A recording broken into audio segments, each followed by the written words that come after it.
Hey everyone! I am back with a new video, and this is a speed paint video that's kind of like the part 2 of the Copic marker and pencil illustration titled Growth. As I mentioned in that video, it was only an experimental drawing or a mock-up as I tested different media to see which one I like or I think suited the idea I had in mind. And so this is the final or finished piece, which I have titled But That's How We Grow. The journey of this artwork is very similar to the drawing I created a few weeks ago titled Spring. I did talk about how I had to draw that 3 times before finally arriving with something that I was happy with. This process was very similar, though it was intended. I was prepared to try and fail until I was happy with the result. So I tested this first with just ink and a flat color with markers because I had been very inspired by that kind of minimal style. While I liked it, I felt as if it was incomplete or it was too far from what I would usually do, and it almost felt like I was trying hard to copy someone else's style. So then I tried it with markers and pencils, which I really liked, and I was even thinking that I probably shouldn't test other mediums since I was pretty content with the Copic render. But after a while, it started to look not so good. It felt like I was settling for it, and in the back of my mind, I kept thinking that the piece wasn't really finished yet, and that I could still do more with it. And looking back at it, I'm pretty sure I just became too lazy to finish the artwork. So I continued experimenting and I wanted to try it with watercolors. And oh my god, I tried to paint this so many times. I was trying to achieve the same kind of shading I used with the Copic markers because it turned out so well. I wanted to be able to recreate the same technique with a different medium. I think I tried 4 times to paint it, and I ended up wasting good watercolor paper because none of it would turn out right. This one in the video is actually the 5th watercolor try, but what I can say is that those failed attempts at using watercolor finally made me arrive to a decision as to what I really wanted the drawing to look like. So the final drawing took about 4 hours to complete, and the line art took ages, especially the hair. I really should start planning my artworks and how I'm going to tackle them because that's the thing with traditional art. You can't simply go and fix things. I mean, I don't really mind having to draw it again because I know that it could be part of the entire process, but it does get a bit frustrating, especially when you've spent a long time with the artwork and not just actually drawing it, but also thinking about it.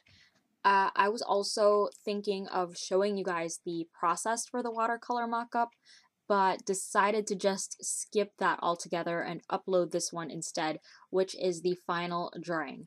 I mean, I kind of got sick of seeing the drawing over and over, so I think 2 videos of this concept is enough.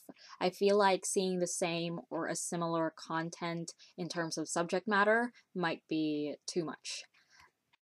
So now I'm going to be talking about this artwork and what it's all about, since I did promise to elaborate more on the drawing in the previous video.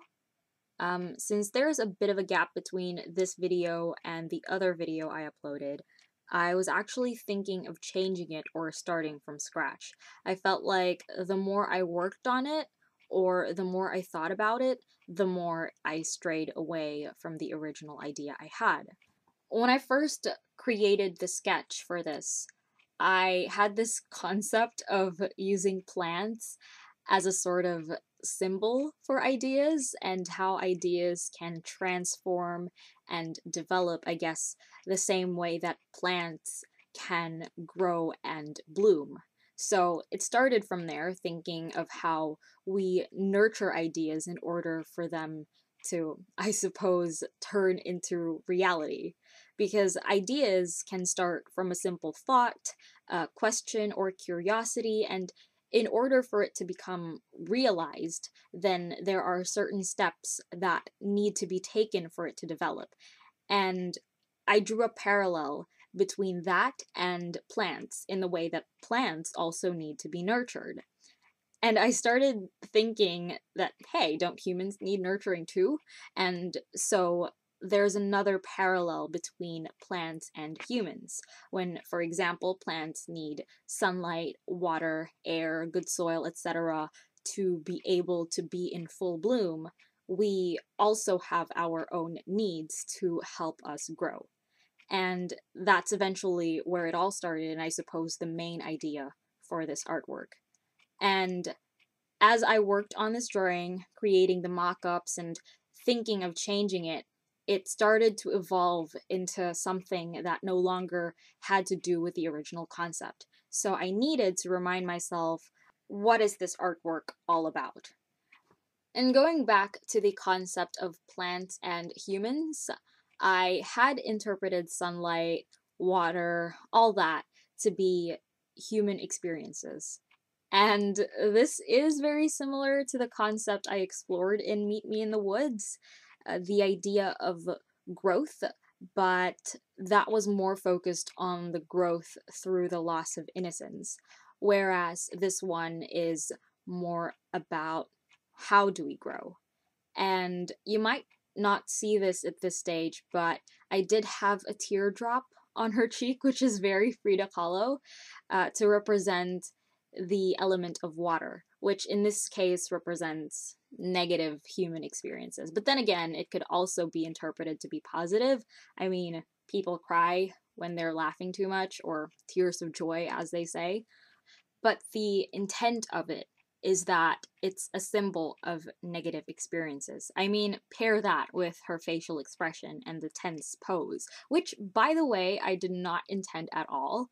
It's kind of like a happy accident, because when I was thinking of changing this, I thought she looked way too stiff.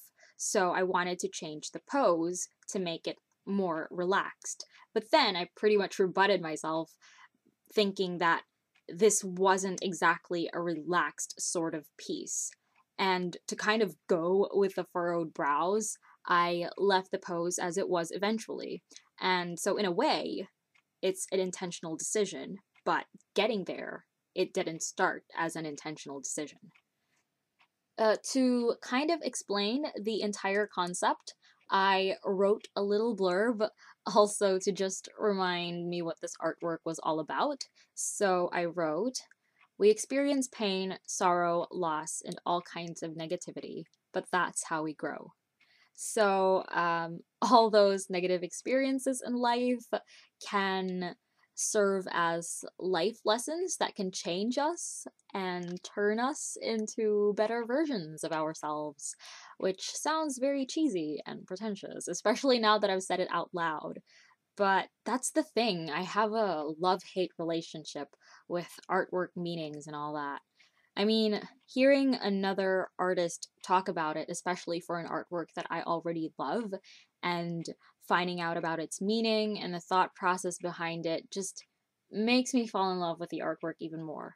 But hearing myself talk about these things makes me cringe, and that could obviously be a reflection of the way I see myself, but every time I play back a video I'm editing, I obviously have to listen to my own voice and hear the things I said. I'm just like, oh my god, shut up.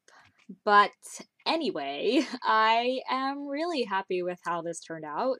Like, with the way I managed to create the colorful skin, and even the way the leaves turned out. I am overall happy with this drawing.